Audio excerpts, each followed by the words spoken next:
Piece of the planet. You know what it is. Adisa the Bishop chilling live and direct in sunny San Jose, California, also known as Shark City. And I have one of my homies from way back. I haven't seen this dude. Literally, you're seeing me and him talk for the first time in how many years?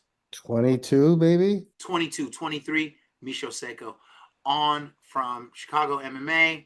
And this guy is one of the original Mountain View killers. When we're talking about the legend of Mountain View, he is absolutely a part of that legend. He is like a staple of discussion, but he's also elusive like Jason Bourne. You don't always get to see him. He's a man moving around. Misho, thank you for coming to Bishop Chronicles. It's so good to see you, man. Dude, it's my pleasure. I can't believe it's been this many years. But it feels like we haven't lost a second. I know, dude. I Once a know. brother, always a brother. Yeah, absolutely, man. So, you teach in Chicago now. Tell me about your school and how long it's been around. Yeah, I moved back to Chicago in 2010. So um, when I moved back, I was kind of looking for a place to train. And there's a lot of great gyms in Chicago. And there's Of course. Charleston Gracie's the original here, and Yeah. senior was here and junior, and there's other schools. I kind of wanted a separate. I wanted to also incorporate some striking and Muay Thai and wrestling. So I didn't want to do just jiu-jitsu. Just jujitsu. So I found a Taekwondo school that was willing to give me some mat space one night a week. Uh, and my brother and my friend were my first two students, and we slowly grew out of that space. And now we have two locations in Chicago, Wow. probably 350, 400 students. And now it's back to the grind because we just opened that second location. And so now Wow. I'm the mat Congratulations, man. teaching every day, every single day in there. That's beautiful, man. Yeah. Now, first I want to ask you when you started, then I want to ask you when did you get your black belt? So I moved to Mountain View in the Bay Area back in 1998. Mm. And I had a job out there and I was looking for something to do. And this was like the early days of the internet. And so most schools did not have websites. Like you couldn't Yeah, they find, really didn't. It was hard. It was word of mouth type stuff. it So was how word did of you mouth, find right? out about House? And so I've watched, I was a fan of the UFC. I paid for the first UFC back in 1993. So I've been a fan of the Gracie family and all that. I just didn't know that people actually trained it in the US. And Mm, I did what everyone in the olden days did. They pulled out the yellow pages and looked up martial arts. And so totally. you saw all the different types of gyms. And I was like, oh, Gracie, I remember Gracie Jiu-Jitsu from the UFC. And oh, it's in Mountain View. And it's like a block from my house. And I ended up going there that evening. I don't think they even had a phone. I don't think you called them, but you just show up. And the first day I walked in, two guys got into a fight on the mat, Did like a they? real fight, like a real fight. Yeah, no, no, no. It used to happen. People don't understand that era was in today's day. I don't think it could exist. It was Yeah. pretty. It could be wild, bro. Like we talk about the legendary warm ups and all that. I mean, those warm ups were fucking brutal. Like, no less than brutal. They were But not a it was warm up. also the energy, dog. Yeah. Like the necessary roughness of the time was beyond it. So there was a fight. Tell me about the fight. You remember uh, Italian Tom? Oh, Tom, was it Tom Cicero? Tom Cicero. Fuck. Yo, man, what's up? Tom was Tom was a kooky guy. He was a great guy, very nice, very suspicious. I Ooh, think the yeah, he rumor was was that he he was was a in Brooklyn hiding. OG, man. Yeah, the rumor Brooklyn. that he was like in the FBI's witness protection program. Like you couldn't get a straight answer from him. You never. I'm pretty sure that wasn't his name, Yeah, for but he was sure. very serious and very dedicated. Like he was just like he was a beast. He And so, he knew how to be violent and he wanted to be violent. and I don't remember who he got in a fight with, but him and another guy just went at it. And I'm just sitting there on the side watching the first practice, and I'm like, these guys are fucking nuts. Like I thought this is like a Where do I gym. sign up? Exactly. I think if I were a little more normal, that I probably would never have come back and joined the local Taekwondo school or karate school or Ernie Reyes. I think he had some kind of Yeah, gym Ernie then. Reyes. And so I ended up coming back for the free trial. And back in the day, the way they did a free trial is Health assigned a blue belt to you, and he showed you 5 moves, and then they made you spar. Yeah, yeah. I remember Mhm. BJ Penn's first day. Were you there Yep. for that? I No, remember that day. he was probably there like 6 months before I even got there, maybe. But Oh, it he was was in the that. room. He Yeah, was in the yeah, room when him and all his brothers were in the room, and both Dave and Dan Camarillo and yeah. Gumby and Prudencio. Ichihara. Remember Ichi? Ichi was a Mhm. fucking killer. Big ass Kurt. Brandon. Kurt was a purple belt who was just Yeah. dying to kill anyone who Half would set him loose on. Cameron Mm. Earls, psychotic shit was in the building. Like There's an update. Gumby, Scotty. Like Scotty. we were wild, bro. Yeah, We and were a wild squad. it was a weird time, and a lot of the guys lived in the compound. Do you remember the warehouse? Yeah, yeah, that was the warehouse. That was when I went to Charles's, and that's when we started to talk less. Because I started first, I was going to San Francisco for a bit. Then I went to Daly City, and then we just didn't see each other. And then you graduated and Yeah, went back. yeah. So I think Health the Mountain View School was Health and Caesar had their first school, and then Yeah, Health kind of broke off and did the Mountain and View did gym. Mountain View. Yeah, And then a couple years later, they opened up the San Francisco gym, and so there's yeah, like two gyms that had their own vibes and communities and yeah. Because ecosystems. And Yeah, because that's when Kurt was running San Francisco, and that's when like Luke Stewart showed up. That's when James Luke and Meadows showed up. Mikio, yeah. Yeah, Mikio, right? And I remember James. He literally just came by the gym this week, uh, Oh, and wow. we had so much fun. And he was showing. I was like, dude, there's no way you're gonna be here and not show moves. Like I can't. You know what I mean? I can't have you here and attempt to teach. And Yeah, he's got a brown belt, believe it or not. He's still and like, but he's such a killer. So he's like yeah. showing a move, and like none of the guys have seen me look like he had me. And I was like half like eyeballs half popping out from the pressure. And he's like, okay, so now, and they're like, Adisa, are you okay? And I'm like, I let him finish the move. Dude, those times were rough. We were a rough bunch, dog. It was, it probably wasn't a recipe to have a very successful martial arts school, but Mm-mm. the people who could survive the training got really good. Yeah, So you never had a big core group of people. It's always maybe 20, 25 people who were there every day. And I think yeah. the gym maybe had 50, 75 students max. And it was enough to pay the bills and the instructors. Half wanted killers and he got them. You know what I I mean? mean, He got them, that's how you dude. trained it. Yeah.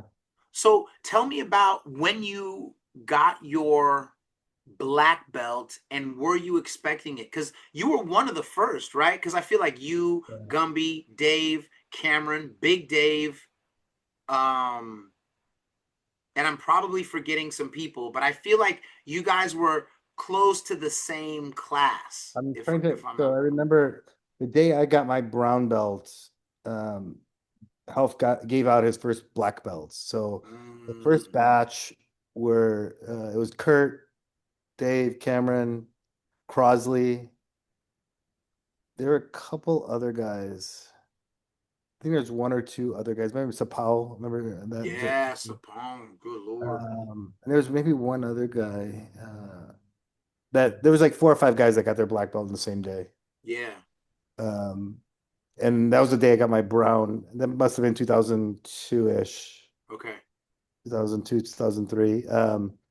And I remember, do you remember when we do the whole belt whipping Yeah, the thing? gauntlet. Yeah, The bro. gauntlet. So you used to have to walk down a line like how my hands are. There would Yeah, be yeah, two rows of humans, and you'd walk down, and everybody had a belt, bro, and yeah. they would crack you like they were swinging for the fence in the major leagues, and you were roasted You just every wrote, time. you had to do it. And I remember that. Remember Gabe Rudiger?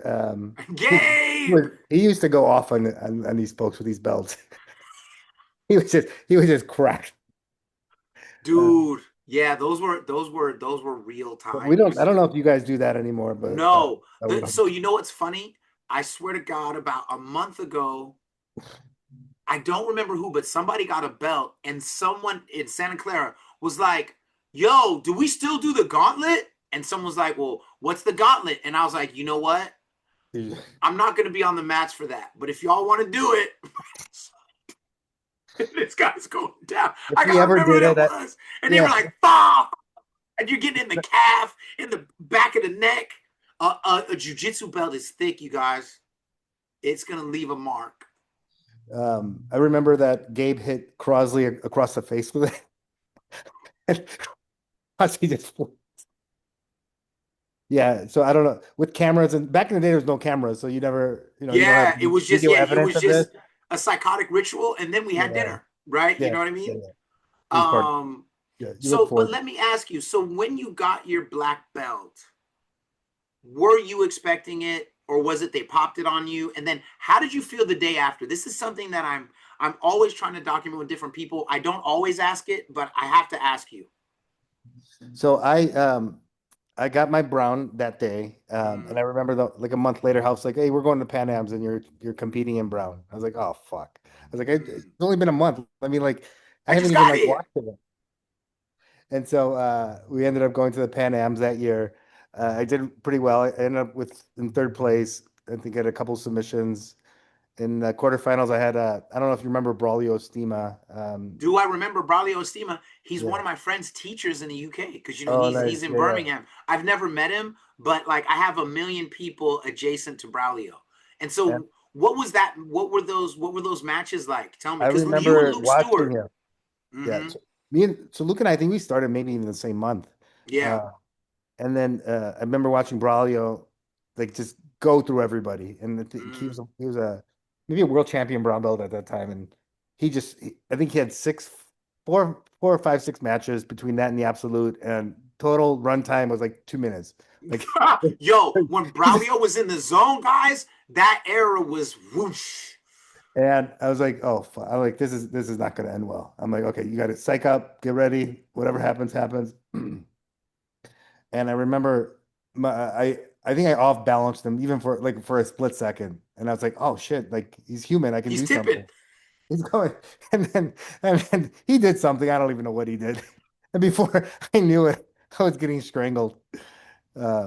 And I was like, oh man. I was like, there are levels to this shit. Even at brown belt, there are levels to this. Mm, Um, and so he ended up, I think he got it was black right after that and went on to actually win, I think the worlds and black yeah, that same year. yeah. And he became a monster and I think he won Abu Dhabi at some point. Yeah, you know, Luke, I got to get Luke on, but he one day he was working on my tattoo, you know, and he was He's the telling master. me, "Come on, dude." So he was telling me about these matches he had, I think in Florida with Romulo Barral. You know what I mean? And like I think he mentioned Braulio too. And so like he mentioned absolute legends and this was like at Purple and Brown. You know what I mean? And I was like, "Yo, you guys." Luke was a star. He was just a fantastic grappler. I mean, he went up against everybody. I remember his Matt Hughes match. Yeah, he went As against a, Matt Hughes and No Gi oh, in yeah, Vegas, and yeah, then yeah. he went against Andre Galvao in the cage, bro. At was it was it not Bellator? It was the other one. It It was a was Scott yeah, one of Coker's those yeah, Strike Force. it was strike, bro. You know what I That was a mean? great match, and he swept him like 3 times with He kept getting that out that, of his that side half guard sweep. control. Yeah, Remember, he kept breaking out of his side control like it wasn't a problem, and I was like, oh my god, you know what I mean? And I he was a great fighter, and now he's a great tattoo artist. And dude, yeah, he's gonna finish this up in a little bit. You know what I mean? It's not done, but it's raw though. It's hitting right now. You know what I mean? But dude, like I think about that time, and the one thing that it tells me, quite honestly, is the dedication that Half gave to the team to make sure we were actually good, not just doing the sport, actually dangerous, not just feeling good about ourselves. And I mean, you know, I remember when do you remember when Dave went to Brazil with Half? He fought on the same card that Hoist fought there's Waleed Ishmael. Valid Ishmael. Yeah, And yeah. so he fought on that card and he fought. Fretson Pasha. Oh, my man remembers. I used to Yeah, have that videotape. Dave gave me the videotape, right? Gave yeah. me a I copy. still have it somewhere. Me too. Me too. I got Yeah. it at my parents' house. Was it the And Brasileiro 1998, it was 99, something like that? Ipanema. I just remember it was on Yeah, yeah. Ipanema Beach. And I Yeah. remember two things from that video. Well, I remember three things in all. I remember two things from the video. The first was the scream of the crowd when Hoist's body went limp, and Walid just jumped up and he put his hands up and screamed, and the crowd went crazy. And Horian is running out onto the mat trying to wake Hoist up, and there's whoever was filming it, right? There's whoever's filming it, like these two dudes just like filming it, and you can only hear them. I don't know who it is. I have no idea who it is, but they're American. And one of them goes, "Holy shit, man, he did it!" Like that's the end of the film, and I was like, "Fuck!"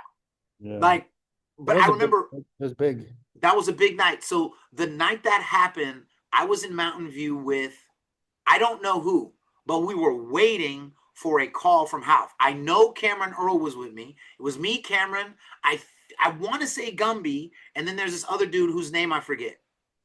And the phone rings. What happened? Okay, Dave won by submit. He won on points. Yeah. Hoist lost. And I just remember being like, how? I was like, how did Hoist lose? He's like, what happened? And he said, clock choke. And I looked around, I was like, what the fuck is a clock choke? And then we got off the phone and I was like, if he tapped Hoist with a clock choke, I'm learning it. I was like, Yeah. I gotta learn it. And it took me a while to figure out what it was. Again, very pre-internet for the large, but man, what a fucking time, dude. So like, Yeah. what are some of your key memories from that time? I'm I already curious. know I remember talking to Health about that night, Mm, and um, he took Dave under his wing and Dan, and but primarily Dave, yeah, and kind yeah. of like he treated him in many ways like his son, right? He You really got to did. remember that Health was a kid when he opened up the gym. Like he He was really 23, was. 24 years old. Like you're a baby. He Like what did really he know was. about business? He was Yeah. still What did learning he the know about lingo, America? What did he know about, you know what I everything. mean? He You know just what I knew mean? jujitsu and how That's to make it, killers. right?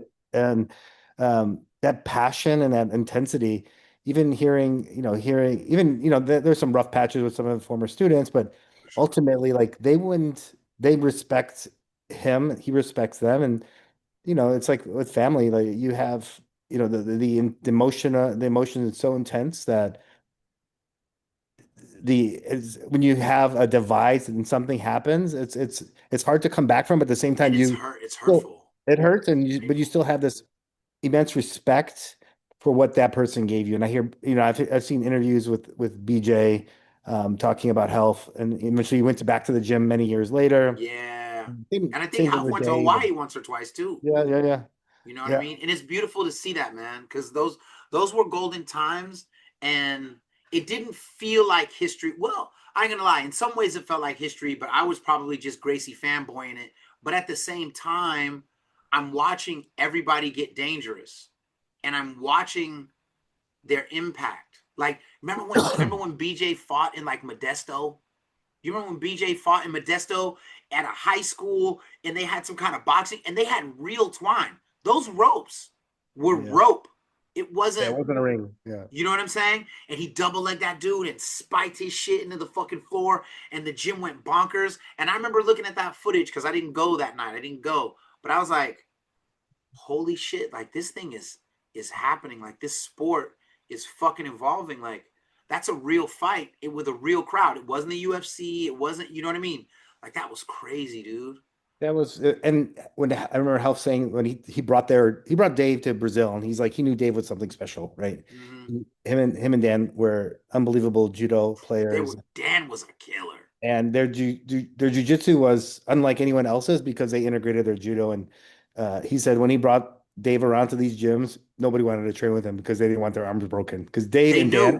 they were the arm hunters, right? Like when they put on a submission, it wasn't a slow submission. Everything was done with speed and intensity. And oftentimes people got hurt, but like A that was lot their of people game. got hurt. Yeah, And a people lot were of people got scared to hurt. train with him. And he was a purple belt at that time. And Fretson never lost. Like he was the man in Brazil. Like everyone's like, there's no way this American's gonna come and beat this guy. And And Dave he did it. did. And I mean, that's the first American I remember like really that had a reputation like that back in Brazil. Like there were a couple Absolutely. other Dave Myers Yeah. and a few others back in the day, but uh Dave and BJ, like they were the first two. Americans that I remember that they're like, okay, this sport is beyond Brazil now. Oh, there was what's his name from Santa Cruz? Taylor? Taylor was his Garth like he Garth Garth Taylor. Taylor, Yeah, Garth was right? amazing. Yeah, But yeah. you're right though. But you're right. It was really like Garth Taylor and Dave Camarillo, and then later BJ Penn, right? And when BJ went down, there was a blue belt for Mundials, right? And so like I'm having so much positive PTSD talking to you. I remember Because when BJ, I remember, so I so all BJ, Reagan and JD were at the gym. mm-hmm, And I remember them going down to Brazil. And I think BJ was a blue belt. mm-hmm. Reagan was a white belt. Reagan was white and he won, right? And Like he I thought won. Reagan won. Yeah. Reagan, he won blue belt world championships as a white belt. Yeah.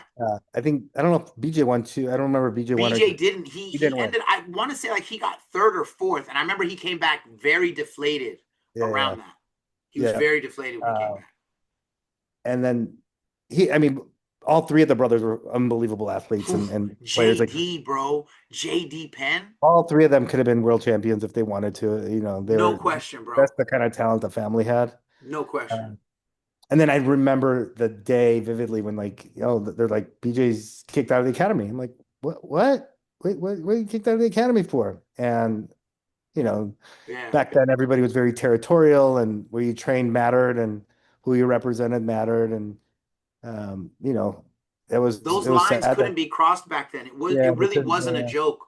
Like I know people like we joke about crayons and this and that, but in those times when jujitsu was rare and it was hard to come by, there did seem to be like too much stuff on like don't train whatever, but the thing was is you didn't see other schools games. Things had to stay in house. If someone left and went to another school and was like this is how we pass the guard, this dude, that school had to totally we had reset secrets. Yeah, we had everything, dude. secrets. You know what Now I there's no mean? secrets. Everything's on video, everything's on YouTube. Like there are no secrets. Like people are evolving the game, but back then you couldn't study off YouTube. Like there were only a few videotapes out there. You had to learn on the mat from your teacher or figure it out yourself, right? And Yeah, I think no, as it a was true. teacher, that's key on becoming a good teacher is, everybody wants the easy way out, right? They want you to show them everything. How do I escape this? And that's not my job as a teacher, and I don't see that as my job, but I want to give you the tools where you can figure this out, right? And that's a tough lesson to learn as a student. Like because everything's so accessible. How do I Yeah. escape this position? Go to YouTube and you'll have 10 different options, right? It And so wasn't like that in 98, dog. and Like you it have to know was not. sometime you have to Like figure if it you out. left house, you didn't know where the fuck you were going. If I was like, you can't come back. Okay, now you're going to Caesars, you're going to Santa Cruz. It's a drive. It's all kinds of shit. They may not even accept you. Like you don't know what's up. And so, that ability to continue to train was a big deal. I still remember when I went to Charles's because my boy Jamie told Charles, oh, you should let him in. He trained with Half, da da da da. I'll never forget this.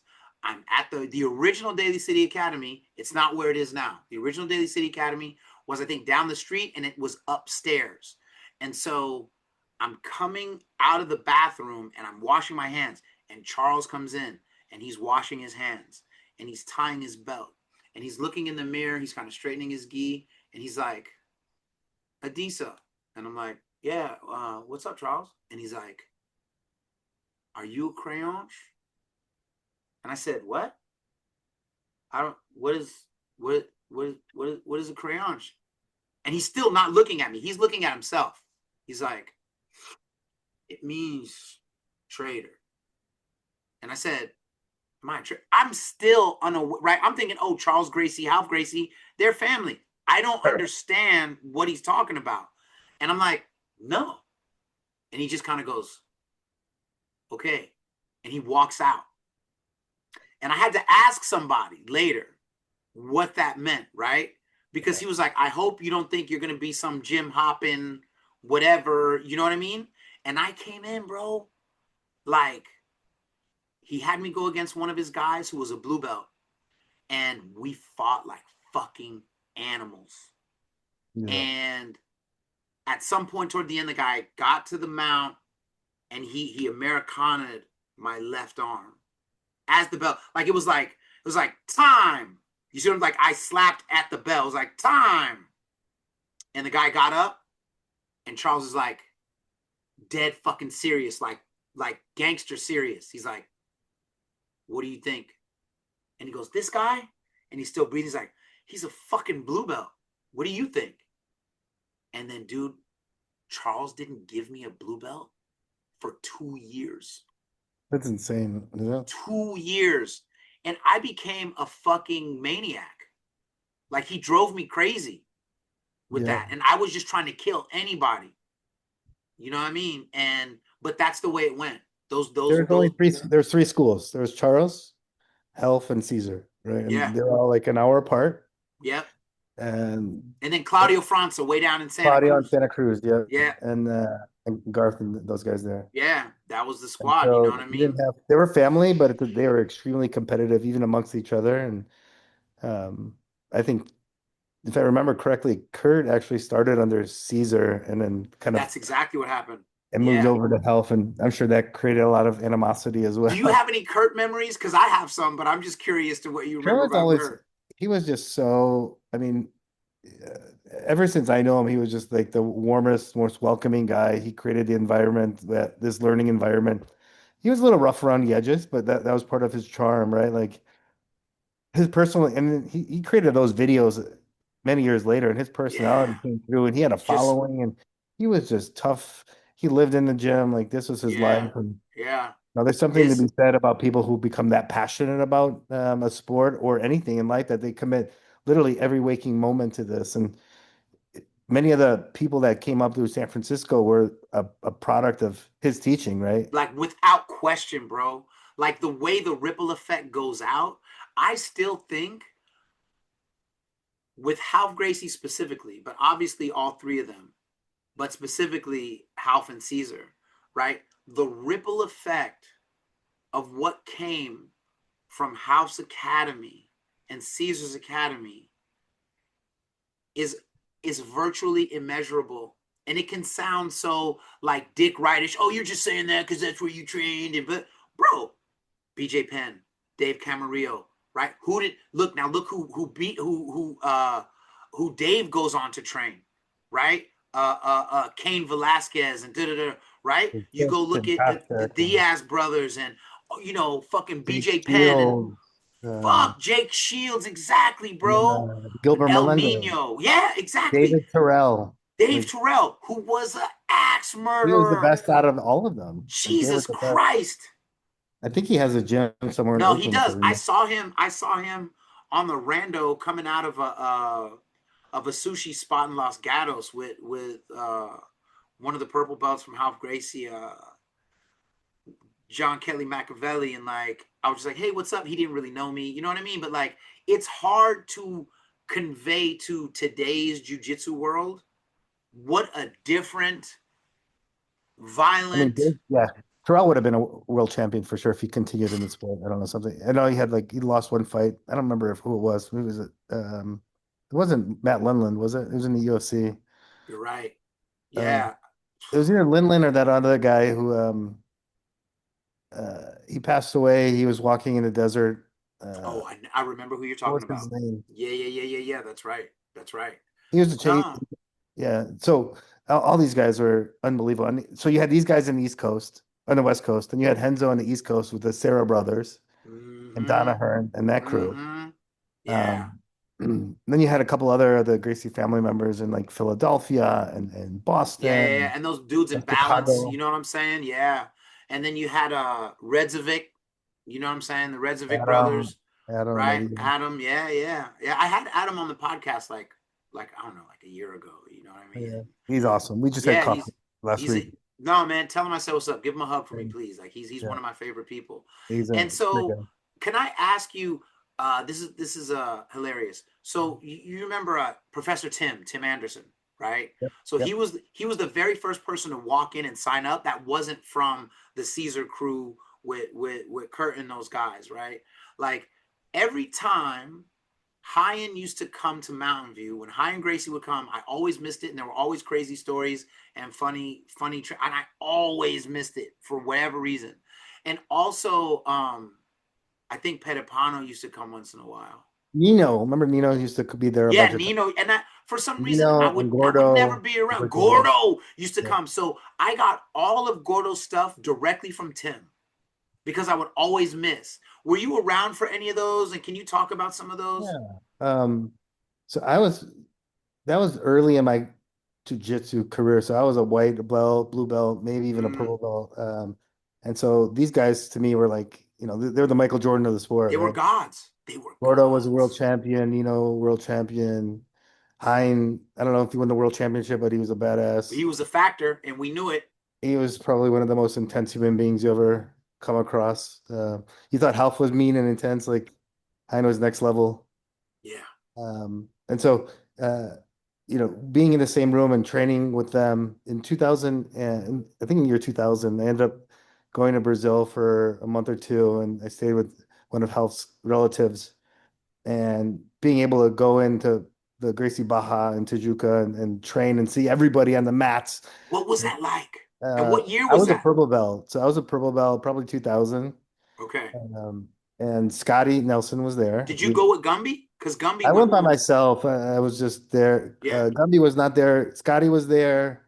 A few other American people were there, Americans from like Henzo school. But Yeah. when you walked into the gym and you got there as a purple belt, you're one of the few purple belts. Everybody else was like brown and black. Like the blues and purples were in other classes and in the evening class. And there was no structure. It was just like, okay, this is the gym. Here's the mat, and it's a very Figure it out, Brazilian homie. vibe, and you wait for a black belt to call you on the mat and start rolling, and it's done when he says it's It's done. over when it's over. It's over when he Yeah, says yeah, it's over. It's and true. so you were like there's a pecking order, and you're not calling out folks, and I don't remember them teaching techniques very often. It was more of like just training, rolling in, and it's a laboratory where you just kind of okay, this is the position somebody's having trouble with, and Boom, boom. all these black Yeah. belts sitting around trying to figure things out, and somebody would have a fight coming up, not just jiu-jitsu or someone was MMA or even Valley Tudo back Yeah. then, and so they were helping them train for these fights and how to implement their judo in these different arenas. So that was great. I was extremely passionate about the sport then, and that just took it to the next level where um, I knew it was something I was going to do forever. Man, it's so crazy, man. And um, I'm not sure you would agree, but I think you might that, when I see anybody from that era, it's almost like I was never in the military, right? I mean, like quite honestly, I'm a high school dropout who liked to read books. So anything that I talk about and teach, whether it's Islam, Stoicism, whatever, I taught myself because I didn't go to college. You know what I'm saying? The only thing I was classically trained in is jujitsu. Everything else is a shoulder shrug, and I tried my best, right? But like, I also didn't go to the military, and my dad wanted me to go to the military because he knew I was a undisciplined dumbass who dropped out, and he didn't have much faith in whatever was going to come in my future, and he had decent reason, right? I mean, I was a high school dropout who really didn't have any direction, but I can say, man, being in Mountain View, bro, was like the military for me. It Yeah. matured me. It matured me, and how is rough. And all I did was get my ass kicked. I tell everybody every day, like I was at Mountain View getting fucked up. I wasn't at Mountain View having, I got bodied by everybody pretty fucking regularly as a standard. But the Yeah. miracle of the move is what kept me, right? Like I was like, how did you do that? How did you off balance? That was more important than the losses. But Half Gracie made me a better man. He Yeah. made me a better man. And when I see anybody from that era, whether we rolled a lot or not, or maybe they came from San Francisco and I just knew they were there, like I feel like we are from, a military unit of different eras, Yeah. and you know what I mean? It I was a spent a great lot time. of time in higher education, and the jiu-jitsu school is as much a college as anything else. And you call it a military, a university, it's somewhere where you really grow from a boy to a man. Like you find yourself through that sport. Um, Totally. and the people I met who stuck around and like finish the journey, and you never really finish the journey, but you continue the journey to black belt, or that actually starts a different journey. Oh, it's Um, unbelievable. it's a different kind of person, right? Absolutely. Um, and so for me, it was as important in my evolution as a human, as a person, as anything else in my life. It sounds extra emotional or maybe hyperbole. I don't know what the word is, but like when I tell you, I have no idea who I would have been without Brazilian Jiu Jitsu. I have no idea what caliber of man I might have been without Half Gracie, without Charles, without Gumby, right? Yeah. Um, without that brotherhood and friendship and the lessons that the mat taught me, I have no idea who I would have been.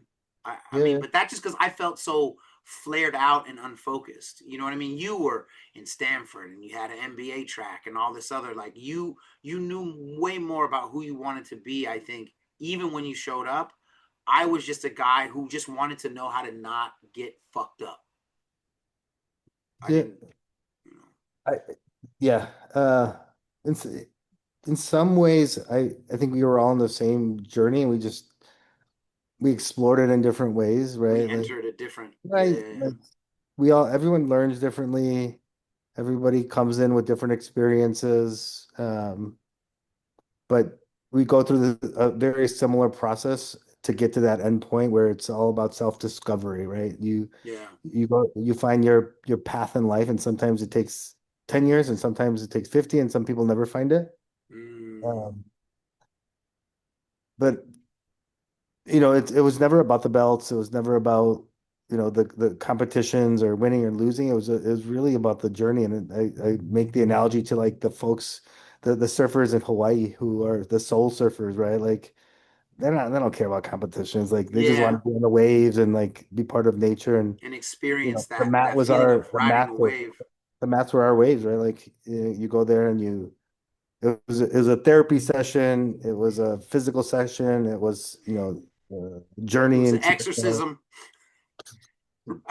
how many times did you want to quit? Like just getting fucking destroyed. Like who does that? Who pays money to go to a place to get beat up and like smashed and crushed and cauliflower eared and bones broken and you know, Yeah. Dude, um, were you there when Dave broke Brewster's arm? no, Were no. you there? So this was hilarious. Me and Cam, see, Now this we is a can laugh silly about story. people getting their arms broken. Like I was almost there. Listen to my story. So I'm married. My ex-wife needed the car, but I knew Brewster was coming on Saturday, right? So I had a 110 film camera, and I'm like, I'm taking fucking pictures. This is gonna be crazy. So me and Cam are talking on the phone. I don't even know where Cam lived at that time, but periodically we would catch the bus to Mountain View from San Jose. And Cam's like, if I get on this bus, it'll be at your house at this time, and we can catch the bus up. But my ex-wife at the time, we had to go somewhere. And so she's like, I need you to come back by X time. So I go, I got my camera, and like, yeah, Bruce is supposed to be here at 10 o'clock. So it's me, it's Dave, it's Cam. Half is not there yet. And it's just a very quiet silence. We're just waiting on this guy to fucking show up. And he doesn't show and he doesn't show. And then like I had to leave. And I was like, fuck. I was like, dude, I gotta go. You know what I'm saying? And they were like, come on, man. And I should have just given my camera to Cameron. That's what I should have done. You would But have I was like, never gotten it back. noted, noted. But I was like, all right, I'm fucking out. So like I left, and then Brewster came. Half was there. He he, he tried to, and Brewster was way bigger than Dave, like by a lot. Like he was like 260 or something He like was that, a tough 240. And he was tough judo. as fuck, Yeah, as yeah, judo yeah. guys go. There was a beef between judo guys and jiu-jitsu guys for a while. And apparently Dave threw him in an arm lock, and then Brewster was gonna walk off the mats and spike him onto the ground. Half locked the door and was like, don't do it. And then Dave like popped his shit and broke it. Yeah. And then apparently, as the legend goes, that as Brewster was was limping, trying to like wrap his arm, Dave pointed to the Half Gracie logo and said, "Do you see that sign? It means not fucking welcome. Get the fuck out of here." And I was like, "Yeah." And he's just like, I'm like, dude, it was crazy times. That's very funny. That's when There's we came that up. would have been an awesome tape to see. Can you imagine? I wish somebody would have recorded the training session between Frank Shamrock and Health. Yeah. That'd have been another great one. That's that, yeah, those are Yeah, there were crazy fucking times, dog. So now let's talk about this though. Back in the day, and a lot of jujitsu people don't know this, but the beginning of the no-gi journey in jujitsu does not start with the Carlson guys in Vegas, and it does not start with Eddie Bravo. It starts with the Luta Livre guys in Brazil. And it was a big culture war in grappling between the Nogi guys from the favelas and the Gracie family and their offspring, their military, right? Philosophical and technical offspring. And there were some big fights that were ugly, and a lot of people really got hurt. Like it's not like a fun history. You know what I mean? Like I still remember when who was it that Henzo fought in Brazil when the lights went out? Eugenio Tadio. Woo! Hey, it was on. I just connected with him on Facebook. Shut up. Shut up. You got to connect me, dog. That's crazy. That's funny. And so it was a real rivalry. You know, there was a time where, well, when one of the Gracies was very young, he was going up the street and one of the Luta Livre guys saw him and slapped him, but he was a kid. He was a Yeah. Gracie, but he was a kid. And that slap created an incident that really, there was already bad blood. But after that incident, it was cemented, you know, for a long time. And lucha libre was not like the Mexican mask stuff that you might get out of Mexico. It was a real fighting style. It had submissions. The submissions had a different angle or intent. Like I know, like everybody always talked about the lucha libre guillotine being very painful Yeah. and having a different feel to it than the regular guillotine. And you got a black belt in Lucha Libre. Can you talk about what was the, especially coming from Half Gracie, Yeah. it's a mind blowing but very beautiful decision you made, and so I want to know uh, how you came to that, and I want to know what that training was like, and tell me about the journey toward that black belt, please. So like everyone else, when you join, you pick a side, right? If you You join the did. Gracie Jiu-Jitsu, you're Gracie for life, and your arch enemy was Luta Livre, right? Like the famous beach fight between Hugo Duarte and Hickson Gracie. Hugo was He such a was an savage. animal, and he was a beast, and he was one of the reasons that Luta Livre was so tough, right? Like Period. Him and he was an Eugenio animal. specifically. Yep, yep. There was a handful of those guys, and their style was basically catch wrestling, right? It was a Yeah. form of catch wrestling where it was submission first, and everything was very intense. And jiu-jitsu was always position first, right? Yeah. Control and submit. And theirs is the opposite. They're like, let's look for whatever we can grab, And take it and off. then go for it, right? And so they had, in many ways, they were ahead of their time, right? Like I think the sport has come to a point where people are they see the value and the importance of wrestling, and now you're seeing that in the UFC more than ever before. You Especially in the see it last like in 10 years, Abu right? Dhabi, and so I think they're way ahead of their time. And they don't get the credit they deserve, bro. You know, They like, really don't, absolutely. you know? And that's why I'm so intrigued by how you came up with the decision to do it.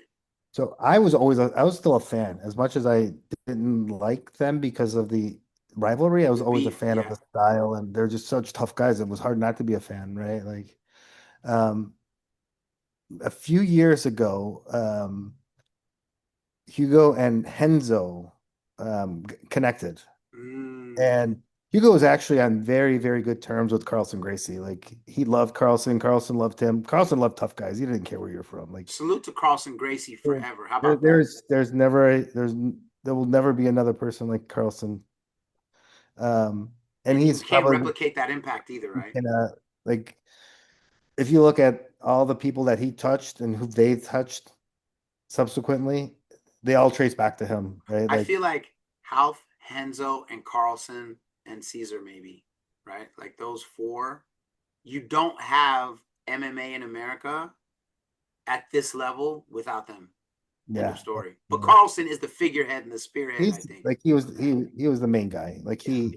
he's the reason that jiu-jitsu really took off in Vale Tudo and MMA and his guys and from Murillo Bustamante and Sperry and Laborio, all Mario, those. I Zay mean, there's just like too Mario, many to name. Bustamante, There's too many to name. But Henzo and Hugo became Hugo. friends. They became friends a few years back, and so they've connected. They've been on great terms. They're buddy buddy.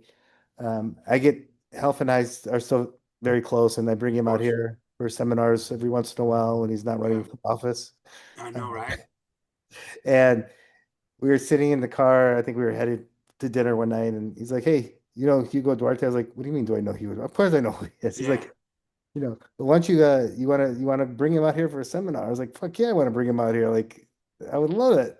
And so he connected me with Hugo, and we just hit it off right away. And Yeah. I think we talk or chat and all the time. And he's been out here several times.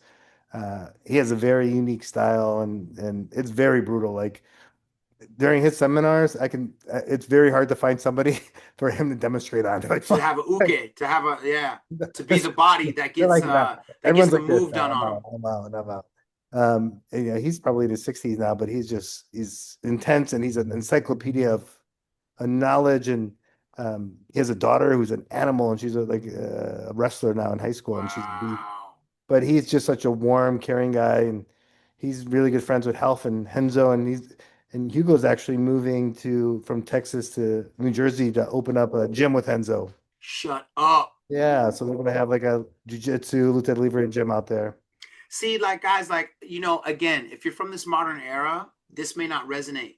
But for me to hear that is like hearing that Superman and Lex Luthor are opening up a school together. That's what it is. Right. That's Yeah. what it is. Superman and Lex Luthor are gonna have a school. Who Yeah. doesn't want to be there? Right? And Like the rivalry was always told through the eyes of jiu-jitsu, right through Hickson. it's true. But and when you hear and I've talked to him many times about this, Yeah. and got his side, it's completely different, and it's not my story to share, so I don't want to share Yeah. it. Okay, so then please plug me to him because I would love to interview him. Yeah, yeah, he's wonderful, and he's so warm and caring, and he just loves the art and training, um and so now the way I teach now, I try not I don't do more as traditional jujitsu. Every class is really based on kind of wrestling in terms of takedowns and control. And then I'm also trying to learn a little bit more about the leg attacks, entanglements, and submissions that Hugo and Lucha Libre use. I'm Yeah. trying to build that into the curriculum. There's just so much knowledge out there and so many techniques. I It's know. really hard. Isn't this game so infinite? Like that's what happened. Like the day that after I got my black belt, um, What year was that?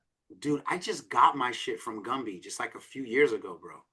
I am So a it took, fucking journeyman, dog. Like it would have literally been like like 20 plus years. 2021, 20 July of 2021. So that your journey to black was probably what, 24 years? Yeah, 20 years? yeah. Because Okay. I was always in and out. You know what I mean? Like I Yeah. never And complained if about you not switch getting my schools, shit. you're resetting. If you switch Dude, schools, you're because resetting. you get your blue. So here's what it is. I was at House Yeah. for a couple years, like maybe two and a half, three, and then I went to Charles. He put me on ice for 2 more years, right? In part because BJ Penn came to town. He after he had left House and he wanted to do a seminar. So I was like, oh, I know a guy with a weight gym that has mats. His name was Jim Wilson, Physique Magnifique, still there in South San Francisco. Go there and sign up. And he was like, oh, yeah, you want to do a BJ Penn seminar? Sure, let's set it up. So we set it up. But remember, at this time, BJ was now Nova União. So he does his thing. I set that seminar up, but I was training with Charles. And Charles called me up one day. He was like, "Is it true that you are doing a seminar for BJ here in the Bay Area?"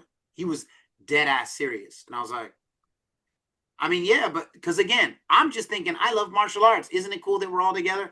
That wasn't the fucking drill, bro. And he let me train still, but he was pissed. Yeah, That no, definitely set me back on my fucking blue belt. And again, first day, dude's like, you should give him a blue belt, and Charles was like, fuck that guy for quite a while.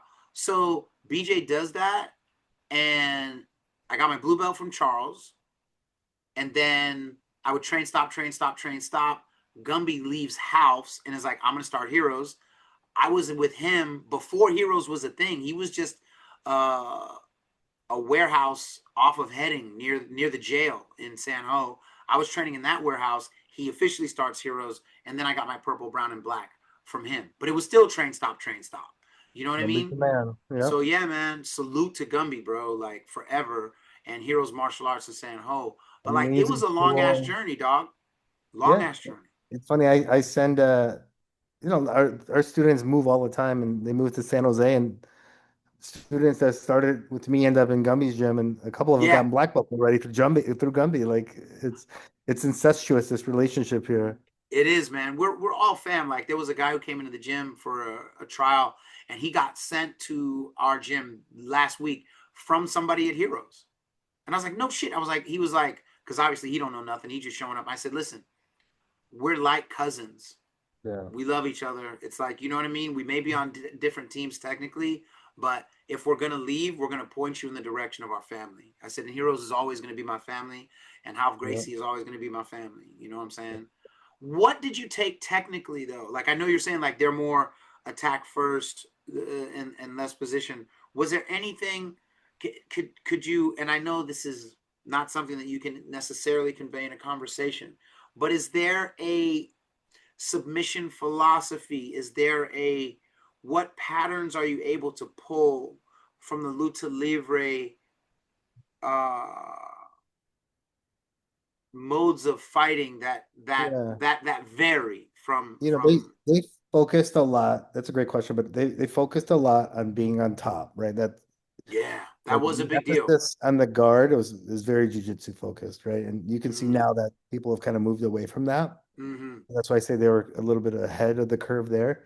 Mm-hmm. And they saw the importance of the leg locks way before any of us did, right? Like Yeah, like people, again, before people Eddie think that Bravo, before Danaher, right? Like, I think in our community, in jiu-jitsu community, Dean Lister was like the first guy who really started using leg locks effectively, right? I don't remember his background, but I think he had some kind of sambo background. yeah, And even in 2002, 2003, he was probably a purple belt. And I remember in tournaments, they're like, you better watch out. This guy, he's going to yeah, he's snap gonna your go for leg. the legs. Yeah. And people still ignored it for a while. Dean kind of, Mm-hmm. he owned it. He built it out.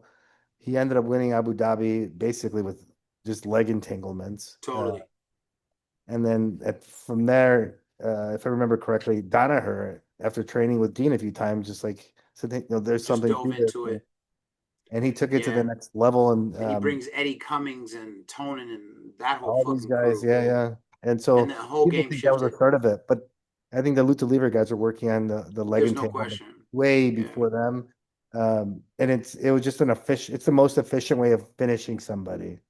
It's totally important. And I've never been against it. I used to train leg locks in secret with a guy named Mike Fazzino who had no belt. And we would be in Mike Fazzino's garage, dude. I can't tell you how many people got their knees exploded in that place because you know what?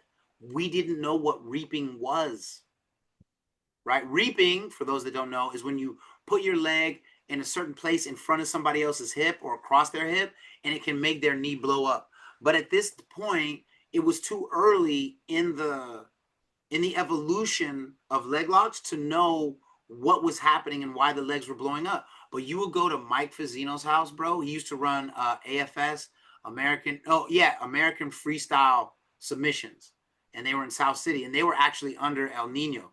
They were like, but this was pre El Nino, bro. people got their legs blown up. And I was going over there working on leg locks, and Charles would be like, "Have you heard about the guy who's teaching the leg locks?" I'd be like, "Yeah." He'd be like, "Don't train at his house." I was like, "Never."